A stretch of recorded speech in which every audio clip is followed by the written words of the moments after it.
જીવનના 6 વિરોધાભાસ જે આપણી તરફેણમાં કામ કરે છે. 1. જો કશાક પર નિયંત્રણ મેળવવું હોય તો એને સંપૂર્ણપણે છોડી દો. એ વ્યક્તિ હોય કે પરિસ્થિતિ, એને જેટલું વધારે પકડી રાખશું એટલું નિયંત્રણ ગુમાવતા જઈશું. 2. જેનો પીછો કરવાનું બંધ કરીએ છીએ એ આપમેળે પ્રગટ થાય છે. એ વાત ક્યારેક સફળતા, સાથ, સહકાર અને સુખને લાગુ પડે છે.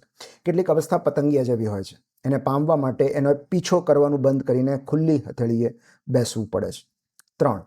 સંવેદનશીલતા આપણી સૌથી મોટી તાકાત છે. લાગણીશીલ હોવું એ નબળાઈ નથી, એ બહાદુરી છે.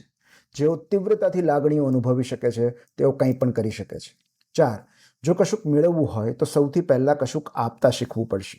જેટલું વધારે આપશું એનાથી અનેક ગણું વધારે આપણી પાસે પાછું આવશે. 5. જો બહુ જલ્દી પહોંચવું હશે તો ધીમા પડવું પડશે. એક જાપાનીઝ કહેવત છે, જો ઉતાવળમાં હો તો ધીમે જજો અને બહુ જ ઉતાવળમાં હો તો વિરામ લઈને જજો. 6. અંતઃ અસ્તિ પ્રારંભ. અંત જ આરંભ છે. જેને આપણે અંત કહીએ છીએ એ કશાક નવા અધ્યાયની શરૂઆત હોય છે.